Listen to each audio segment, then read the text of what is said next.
Namaste, welcome, and thank you for joining us today. On the back of an incredible Sustainable Narratives conference, we bring you this fireside conversation. If you missed any of our conference over the 4 days where we discuss the main issues in society, please have a look at our YouTube channel where all those are recorded and ready for you to watch. For those joining us for the first time, thank you for joining and welcome. Just to give you an overview of our fireside, it is a 45-minute discussion where the main part will be with our expert speaker, and there'll be a 10 to 15 question and answer session. These questions will be from you, our audience, so make sure you're engaging on the YouTube chat, take part in the discussion, and I'll try and pose as many questions as I can to the speaker. Our topic today is the silent pandemic, obesity. You may be thinking, why obesity? How is it a silent pandemic? And why now? Well, 28.7% of the adult population is classed as obese, and 35% classed as overweight. These numbers are growing year on year. And as you will have seen in the news, now is as best a time as ever to bring this topic to the forefront. Obesity is a complex problem which goes beyond diet and exercise. And to help us understand and unpack this further, we have invited our expert speaker, Professor Paul Gately. Paul is the Professor of Exercise and Obesity, currently working at Leeds Beckett University, where he founded More Life UK Limited, and leads the team to deliver tailor-made health improvement programs, tackling childhood and adult obesity. In addition, Paul has led a broad range of innovative obesity research with a strong focus on the link between research and practice. Welcome, Paul. It's great to have you on our platform. Thank you very much. I'm delighted to be here. Really pleased to have you on. Shall we get stuck in? Absolutely. Okay, so our topic is obesity. Before we start, it would be great if you could just define obesity for the audience. So what is obesity? Firstly, how would you explain that? Of course. So fundamentally, obesity is defined as an accumulation of body fat that puts our health at risk. And the way that we grade that is we use BMI, which is a relationship between our height and our weight. And anybody with a BMI as an adult between 20 and 25 would be in the healthy weight range, 25 to 30 in the overweight range, 30 plus in the living with obesity range. And we have different categories of living with obesity. So that really is a summary of definition of obesity and the grades that people would exist in. Okay, perfect. And is it as simple as BMI? So if you're over 30, then you would be classed as obese, or is there other factors around it? No, so fundamentally, we lots of people talk about BMI not being accurate, and it's not 100% accurate. And so examples might be the England rugby team. Their BMI would put them in the obesity category, and they're clearly not obese. But most people are not England rugby players. So in a sense that for the majority of the population, BMI is an acceptable measure. So if you know, at the fringes, it's acceptable that it might not be 100% accurate. But for the most part, people's BMI is related to their health status, which is really what we're trying to do. And we know that whilst BMI is not a measure of body fat, the relationship between body fat, BMI, and health is relatively helpful in there for us guiding what should be our populational advice. I think the key thing is not to get hung up by, well, this says this and it makes a judgment of me as a person. It's like anything really, you know, what's our height? We all might sort of say we're a bit taller than, well, I do anyway. We all might say we're a bit taller than what we are, but in a sense, but fundamentally for day-to-day existence, BMI is an acceptable tool to help guide us where we should be. So you're saying that for majority of our population, it's a good way to tell and as in gauge in a certain aspect. But for those anomalies, those absolutely really fit people or unfit people, it may not be correct. but we've got Correct. to take the health involved in that aspect. Perfect. So to add one more bit to it, because I think there's an important element to it as well, that what we also know is that people who store their weight around their sort of waist and their abdomen tend to be at higher risk of the health related factors, or than those that store it around their hips. So if we have that fat distributed around our waist, our health risk tends to be a bit higher. And so that's a slight distinction. I mean, still the BMI gives us a strong indication of health risk, but there is slight differences between between where people store that fat, and that's important to know. And you mentioned health risks. So what are those health risks, and why? What effect do they have on people?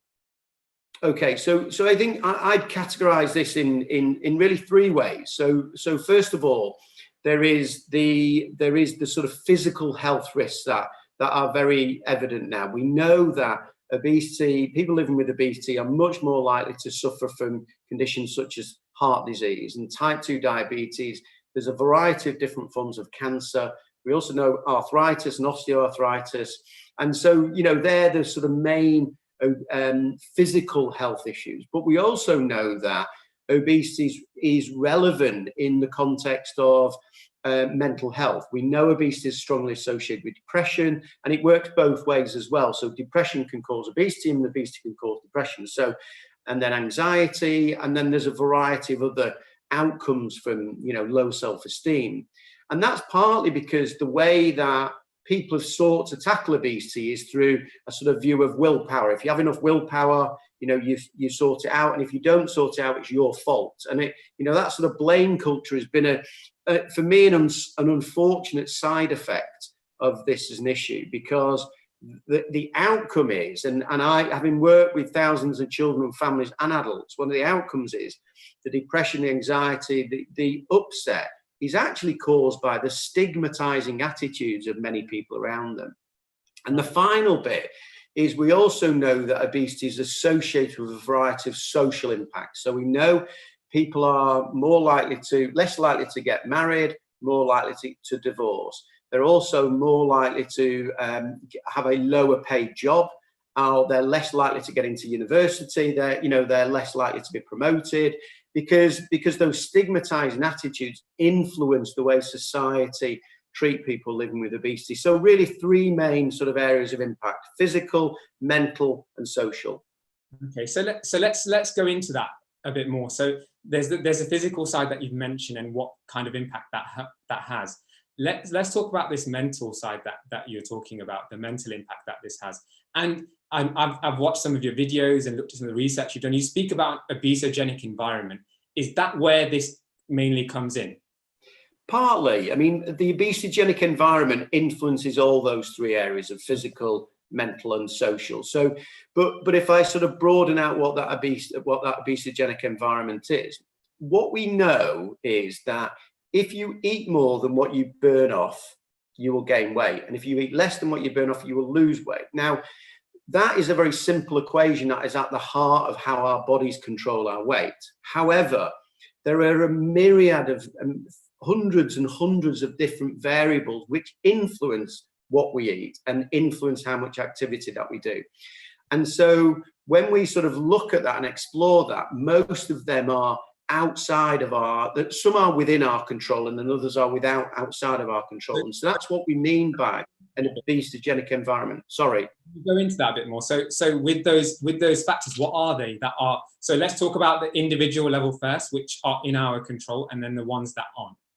Okay, so within our control is, what food do we have in our fridge, and what do we cook, and what do we feed our children, and what activity do we do on a day-by-day basis? And yes, we have a degree of control over those things, but effectively we also, if we live in certain areas where there's no access to green space, or people that live in communities where the nearest supermarket is 2 to 3 miles away, and it's actually quite difficult to get to them. So fresh fruit and vegetables, if people are living on a budget, those sort of more food, those products that fruits and vegetables might be just more difficult to get. And that doesn't mean to say that people can't, but it does mean to say that it's more difficult. And so the way I like to look at it is, as our lives become more and more complex, our ability to focus on living a healthy lifestyle becomes more difficult. And so, I know, as I've got 5 kids, and there's some days I start the day and I end the day and I'm thinking, oh my goodness, where's been the time for me? Where's been my activity? Where's been the perfect healthy diet that, as a professor of obesity, I should be providing my 5 children? And I have to sort of, take a step back and be more relaxed and sort of recognize that there are a variety of influences that are actually beyond my control. And it's the balance between those two things. And many people, unfortunately, are overwhelmed by this obesogenic environment. Yeah. So you said that you spoke about the access to these healthy foods and those aspects. So would you say that this is where, because a lot of people see the disparity between this obesity, where most of this obesity lies seems to be in a lower socioeconomic background. And where does this then come in to this with this access to food? Do you think that's related? It's absolutely related. So we do know that there's quite clear evidence of a relationship between deprivation, and that's not just about money, but money is a part of that. So economic challenges and obesity and deprivation. So we know that to be true. And then when you say, well, okay, well, what are the factors? Well, some of those factors are financial, but some of them are educational. Some of them are the environment in which we live. Where do we live? What's the sort of access to green space in the community that we live in? What's the, as I've alluded to, the supermarkets and, access to food, and, or indeed, if when we walk out of our house and we have an array of very cheap, tasty food on the high street, then, it's a normal human behavior to pursue food that tastes good and is value for money. I mean, fundamentally, what we've got to appreciate is we've been on this earth for many, many millions of years at a time when there was very little food available to us, and we had to hunt and gather. So we had to expend a lot of energy for very little energy back in the form of food. And one of the things that the Industrial Revolution, and more recently our sort of ability of food companies to get good food in front of us cheaply, I mean, that is an incredible achievement of our population. But one of the consequences of that is that for many, many people, 60% of the population, it has nudged their weight above a level that is healthy for them. And it's about how do we sort of still embrace the food culture and food environment that we have, because we don't want to go back 1,000 years to no food and we all have to hunt and gather, because that's not where we want to be. But how do we move forward, recognizing that the food environment and indeed the physical activity environment, or indeed this obesogenic environment, can be tailored toward being less obesogenic? Okay, and so let's unpack that bit you talk about, the supermarket and the food that's available. So with that, do you think it's that the government obviously subsidize certain foods, they tax other foods? Do you think that has something to do with this? So if people who there's some real eminent figures in this area and food policy, and what we know is that, yes, those sort of trade deals that exist and the way in which different types of commodities, so sugar, for example, and the way in which, if we think historically, sugar was a great nutrient to get to people. It had many, many, many, many benefits to it. So that our system, if you like, our industrial system to feed us relies on some of these products that actually are very useful. The problem is that we've got too many of them now. And so it's tipped too far, but the underlying systems and tariffs and food policy and trade agreements all lead us to sort of down a road of buying cheaper but more unhealthy food. And that again is part of the sort of the way in which the obesogenic environment, i.e. we all want cheap food and we all want it accessible and we all want it tasty, those are our own inherent sort of drivers. They need to be addressed somewhat by a sort of in a more complex way in society. No, that's a really interesting point. And we're reaching halfway through our discussion. So thank you to everyone who's joining in on the chat on our YouTube channel. We've got some really good questions coming through. Keep them coming. So Paul, you spoke about that, and then you spoke about sugar. So obviously the government are doing certain things to try and help, if I can say that. So sugar tax is one of those things. And now more recently in the news, we've heard about this change of advertisement for sugary fat foods before watershed. What are your views on that, and do you think that will have an impact? So the government have gone to sugar because it appears to them, and I in some ways I can agree with the principle. It's a simpler thing to go at. Okay, so added sugar is much simpler to go at, and where government started was in sugary drinks. So there is very little need for us to have sugary drinks. There's no sort of nutrients within sugary drinks.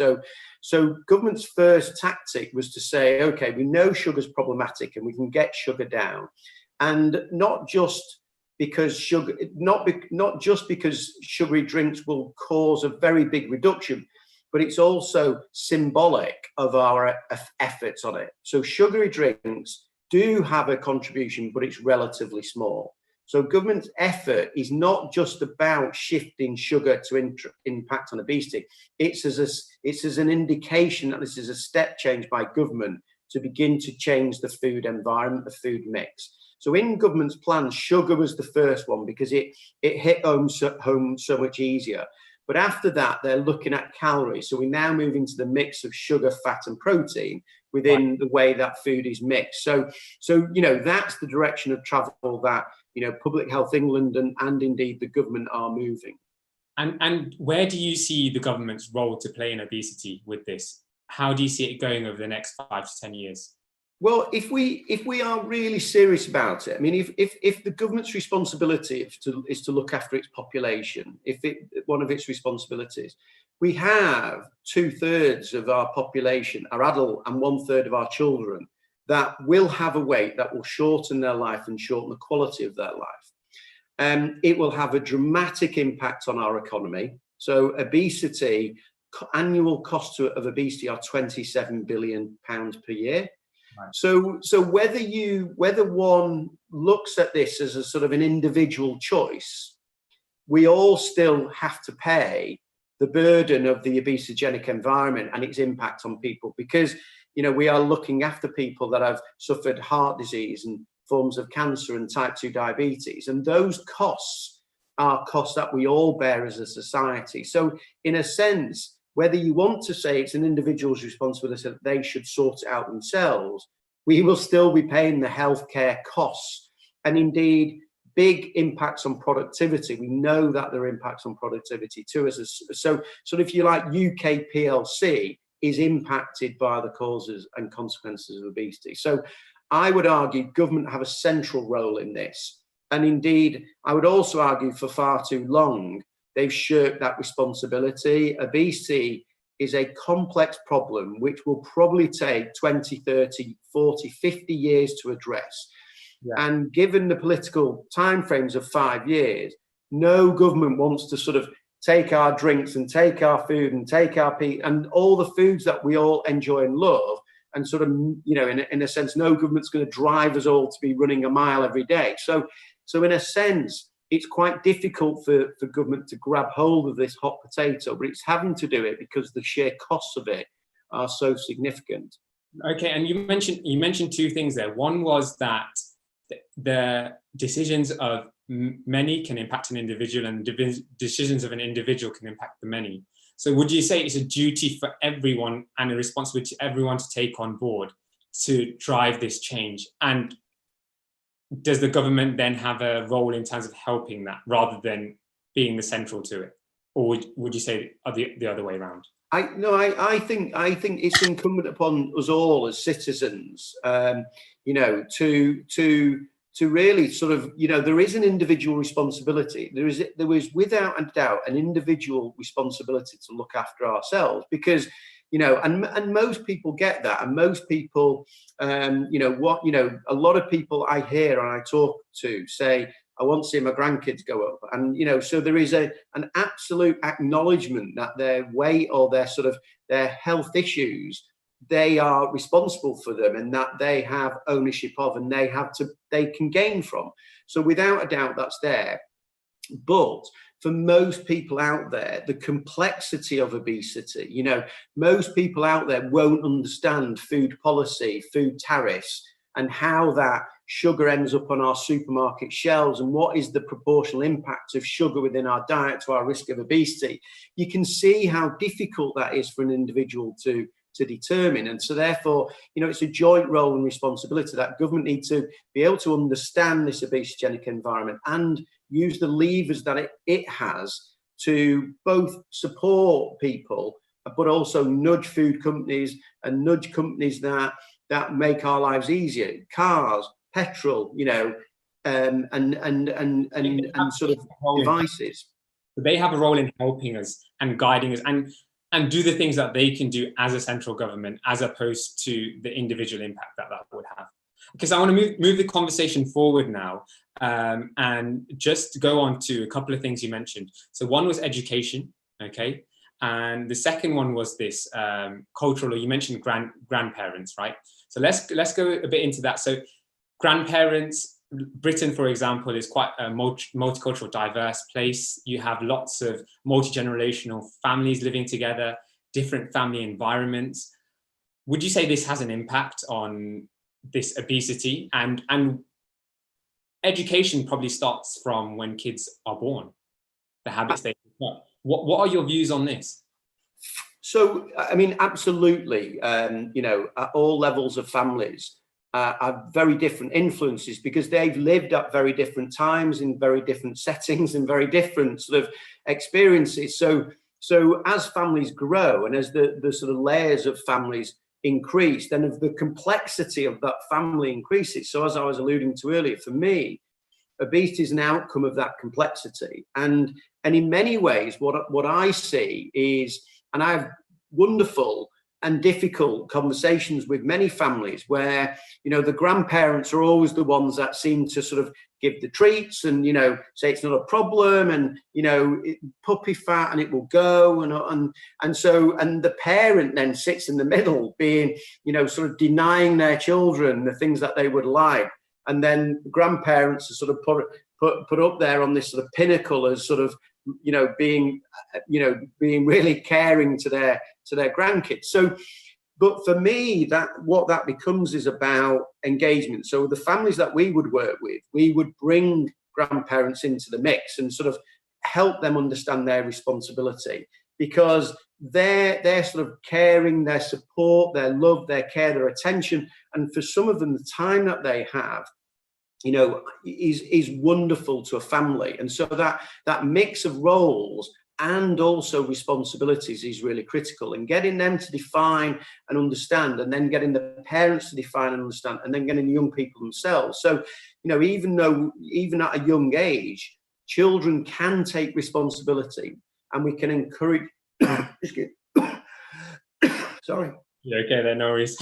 Help yourself to a drink, and then we can get grandparents to engage in that process. Yeah. So okay, no. So it's about from this is from your program that you're talking about. That's right. Getting the rest of the family involved and trying to make it an environment where everyone understands the importance of what they're having to eat and controlling that. And on the reverse side, say you don't have this extended family, probably a lot of people in the city would be living on their own. How would they go about it? Say, because it comes down to probably education that they've received over the years. And if they haven't, what are the ways we can then look at helping in that respect? Well, I think, you know, in any relationship, for me, obesity and really tackling obesity is about having open conversations that are engaging with other people. I mean, what we spend most of our time doing, or I would spend most of my time doing with families, is understand the family. I'd sit, I'd observe, I'd listen, I'd talk, and then I'd seek to connect, because to help people shape behaviors, or indeed to shape attitudes, you've got to come from a place that they trust you and they engage with you. And so for me, those sort of social interactions are absolutely critical. But you're absolutely right that in the sort of ever-changing world, and obviously the last 6 months of COVID has really shown us that there are many people out there that have been isolated or will be isolated. And so, but I do think that, you know, we've transitioned as a society incredibly well. I mean, what we're doing here, this sort of virtual conversation, is opening up this opportunity to engage in this topic with a variety of different people. And so I think we are adaptable, and it's that adaptability is important. And it's how do we continue to adapt to ensure that we're engaging the right people in the right way. No, okay, that is great, and I think that gives us a better understanding into how families can support each other, and the importance of all generations of that family understanding what is going on. Shall we move on to things that we can do? So education is one. Where do you see education playing a part in this? And at which level do you see that happening? So of course, when we talk about education, we tend to sort of see it in the context of schools. And so, you know, and schools are a critically important place. You know, there is a doubling of obesity from the age of 5 to the age of 11. So schools are a prominent part of that. They're not the only part, but they're a prominent part. But going back to that sort of the way in which the overarching system works, getting children's sort of reading, writing and arithmetic, their 3 R's, done is a government priority. And so the amount of time invested in that, and rightly so, but it does nudge away other things that might be able to be done, physical education or healthy eating. And, you know, the cuts that schools have been subject to over the last decade is also impacted on the sort of agenda around healthy eating at schools. And, you know, I'm sorry to interrupt you there. In your opinion, would you say it should be part of the compulsory curriculum, for example, nutrition and diet? So I would argue, yes, nutrition and physical education, because, you know, the physical education is not just important because it helps us to burn calories, but we talked before about the social dimension. And we know that, you know, doing things with other people, going out for a walk socially or doing some cycling or other things with other people is really powerful. And also physical education is good because not only does it help us sort of burn calories, but it teaches us and helps us become competent. And the more competent we become, the more likely we are to be resilient. And the more resilient we are, the more less likely we are to suffer from things like depression, anxiety. To go back to that sort of mental health bit, physical education is critically important. But it's been one of those things that absolutely over the last decade has been hit, as has food and food education, and school food has been hit as well. And so they would be 2 areas to me that I strongly believe we should be working hard, because it's all well and good a child having good reading, writing, arithmetic, but if they've got type 2 diabetes at the age of 30, then their longevity and their work outputs are as a society going to be massively impacted upon.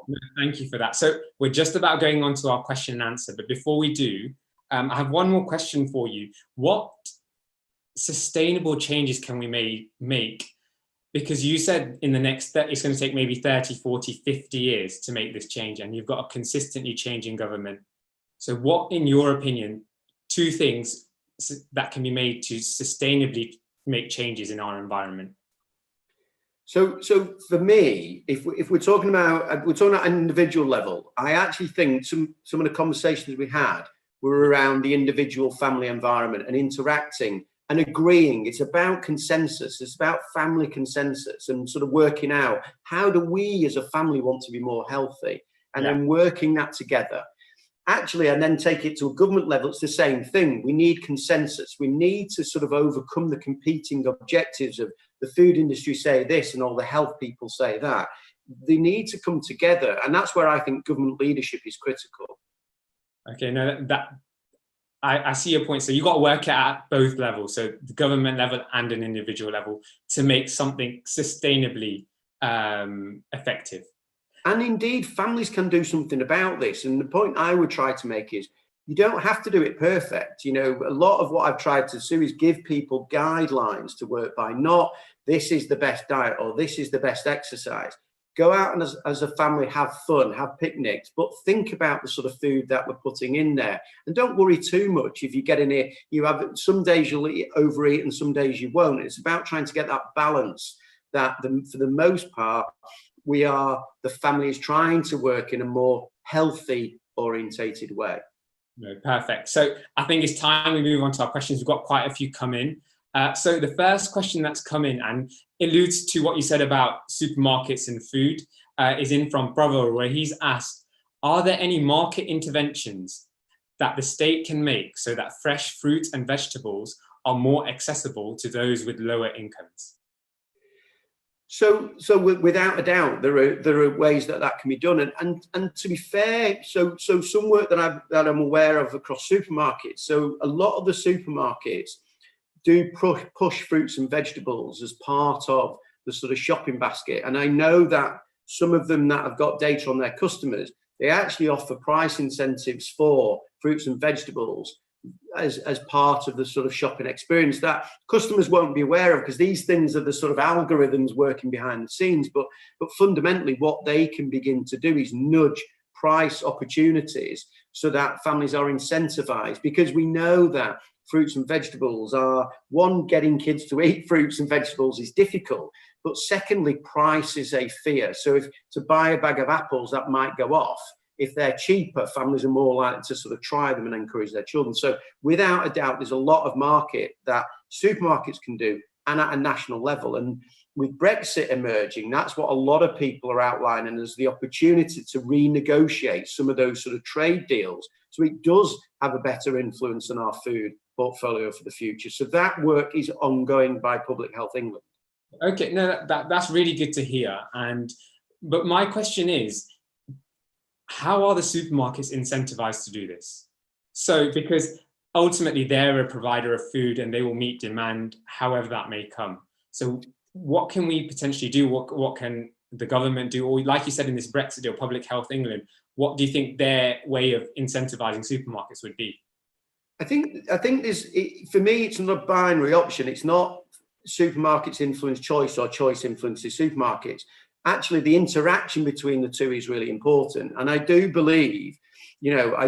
So, for example, 20 years ago, if you went to the supermarket to buy a ready-made meal that you put in your microwave, it is without a doubt now much healthier than what it was 20 years ago, because the food industry has moved toward what customer preferences are.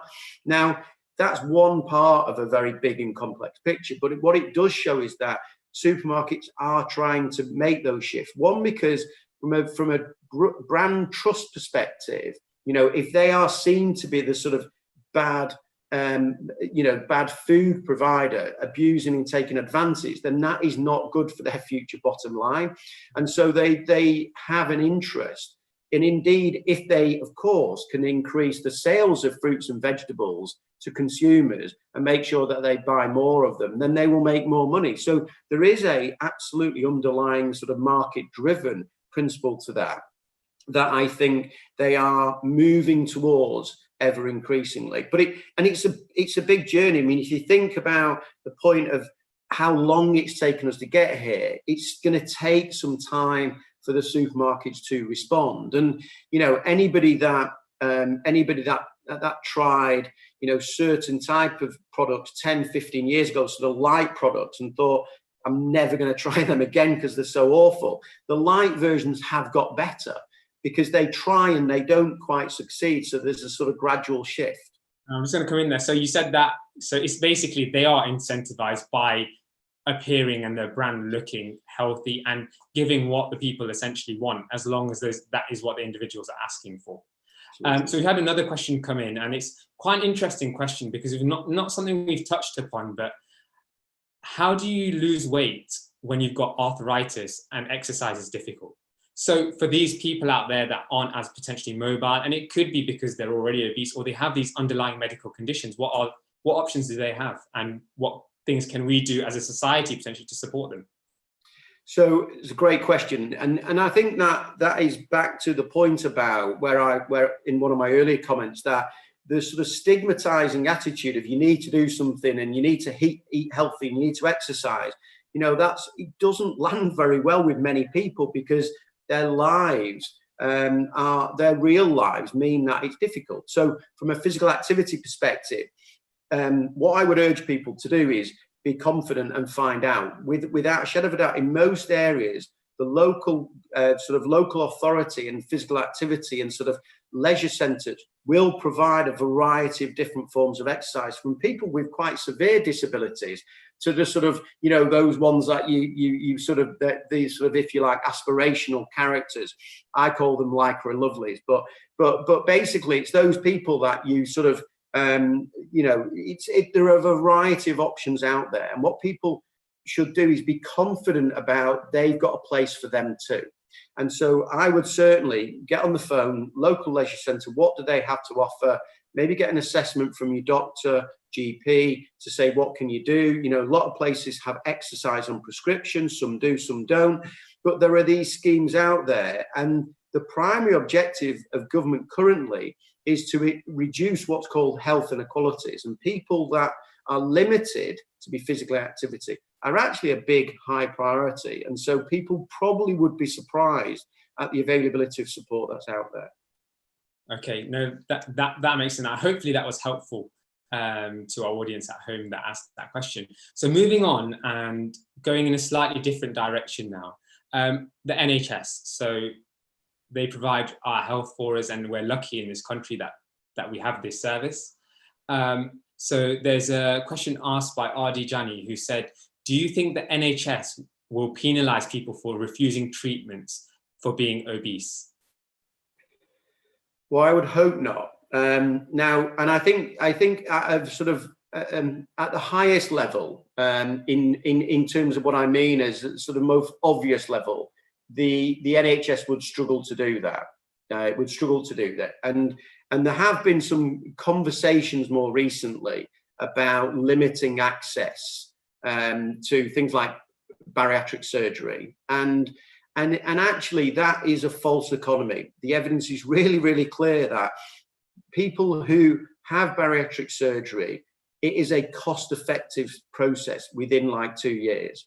And so again, if we look at the sorry, can you expand why is it cost-effective? So what is the benefit of it? Because surgery causes people to lose weight, and because they've lost the weight, things like the diabetes medication that they would be on, for some people actually they stop taking it, and so the saving of that diabetes medication changes their risk of type 2 heart disease, forms of cancer, and so the sort of costs of that. And many people suffering with severe obesity are in and out of hospital all the time. Bad backs, you know, joint pains, and as I say, type 2 diabetes are the prominent risk factors. So from that perspective, you know, the case is clear. Whether people like that or not is another matter, but the economic case is clear. Underneath that, though, is this sort of bias that I think exists in our society. And what we know, I mean, I work with a charity called Obesity UK, and we have a large number of our members tell us about their sort of very unhelpful conversations they have with their GP, that they're not encouraged to go and seek better advice or more support. They're sort of discouraged, and they're sort of told that they have the finger wagged at them, telling them that you just need to lose weight and you just need to exercise more, and people just leave disheartened. And so there's another level that's not as overt, but is actually as important in terms of how do we get GPs to be more effective? How do we get, you know, school teachers to be more effective? How do we get our friends and family members to be more supportive of a sort of a health orientated lifestyle, rather than a sort of you need to do this because you need to do this doesn't go down very well and is not very effective. Yeah, no, okay, no, that does make sense. So it's a case of supporting people through this, and where you see the benefit, you go down that avenue. Essentially, it's not a clear-cut way for every single person. Each person is different. That's what I heard you saying. Is that correct? Absolutely. And the basic physiology is not different, but the way in which we exist, you know, my day to day will be different from yours, and everybody participating, we will have all done a variety of different things, eaten a variety of different food, you know, been with people, hugged people, you know, we'd have done a whole variety of things today. No, not COVID. So that is really important aspect to this. It's about individuals living their lives, but having a mindset that says, I'm going to focus on and keep focused on a sort of healthier lifestyle. I'm going to get out and I'm going to do my 30 minutes of physical activity, whatever it is. It doesn't have to be going down to it might be going for a walk every day, but find that time because it's really valuable in people's health. Okay, so we're drawing to the end. I'm conscious of time. We'll do one more question and then we'll come to closing remarks. So we've got a question here that is asking, we're finding that vegetarian and vegan diets are better for the environment. Are they also better for your health? Okay, so for me, the question is where, so yes, they're better for the environment. Are they better for health? It depends the components of those diets, because those diets can still be very unhealthy.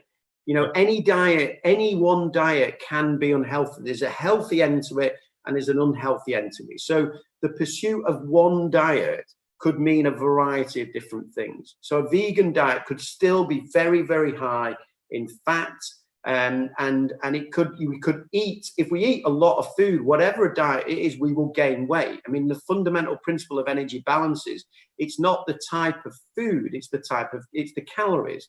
And so we can still gain weight and have obesity on a vegan diet or on a vegetarian diet. But with a vegetarian diet, if we had a variety of other, things in there, we could still increase the energy content of those diets. The thing I would say is predominantly of a broad vegan vegetarian diet, a sort of plant-based diet tends to be more helpful. But as I say, people need to be careful in what that actually means. And, I think one of the really interesting points about the question is that actually the relationship between our pursuit of the environment, a sustainable environment and a sustainable population is really coming together, because walking and cycling and all those other things are really good for our environment. Plant-based diets are really good for our environment. And so those, for me, are the ways in which sustainability comes strongly related with obesity. Perfect. And that brings us to a close of the question and answer. So thank you for that. And thank you to our audience for the questions that you have posed. And it brings us nicely onto your closing remarks, Paul. And for your closing remarks, I would like to ask you, in your opinion, what would be the 3 most effective changes that we can make as a society to combat obesity? And I'd like to use the word you just used, in a sustainable way. Okay, so first and foremost for me is, I think that leadership that I've tried to sort of outline, I think is really critical. That sort of leadership in our government that pushes this agenda forward and helps us understand. I think that the second level to that is that we are all in this. Fundamentally, we all need to, both recognize the need for a healthy society. And at an individual level, I think we need to be kind. I genuinely think that being with family members and trying to help people shape their lifestyles. I spent a lot of time working with parents who get frustrated with their children for not leading a healthy lifestyle. And that is counterproductive. Whereas what we do is help shift them to be more kind and supportive, so that people end up working much more collaboratively together to that common goal. So they would be my sort of top 3. No, that's perfect and great and nice and concise there. So that has been really good. I'm sure I speak for the audience at home that this 45 minutes for me has flown by. I just want to say a massive thank you from all of us. It's been a pleasure to have you on, Paul. It's been a really insightful and thought-provoking discussion. So I just want to say thank you again. I hope you've enjoyed it. No, very much so. Thank you very much for the opportunity to share some of my thoughts with you. No, that's been really helpful. And I especially like the bit you spoke about in terms of on an individual level. And it's about having compassion and helping people and understanding their situations to make that sustainable change. I would like to also thank the audience at home. Thank you for all of your engagement over these last 45 minutes. I hope you've gained as much as I have from this conversation. And hopefully it's left you with a few thoughts and ideas. Take those home with you. discuss them with your family and friends, and see what ideas they come up with. Have they thought of obesity? And if so, why? And is it a problem? Take those discussions into your home, and I encourage you to explore these further. I would also like to say a thank you to our team for investing their time, and especially to our well-wishers, with which makes these events possible. Our conferences, fireside discussions, and month-ends are only possible because of you, and we value your support. If you would like to find out more about VM or invest in ideas that matter, please visit vicharmanthan.org or click on the link below this video. And if you found that this conversation wasn't enough and you want to get more involved, we've got book clubs running from Monday to Friday, every evening of the week. And we're reading books such as 1984 by George Orwell to Prisoners of Geography. The beauty of the environment at the moment is it's all virtual. So you can pick your day and your time and come and join in. Finally, it does not end here. We'll be back with you in 2 weeks' time, same place for another fireside conversation. It will take place on the 22nd of August, which is a Saturday at 7 p.m. And we will be discussing if nuclear energy can contribute to Britain's future. We look forward to seeing as many of you tune in as you have done today. If it's a topic that you think a friend or family might be interested in, please let them know and point them into our direction. Wherever you are, whatever you're doing for the rest of the day, I hope you have a good one. Have a good evening, and namaste.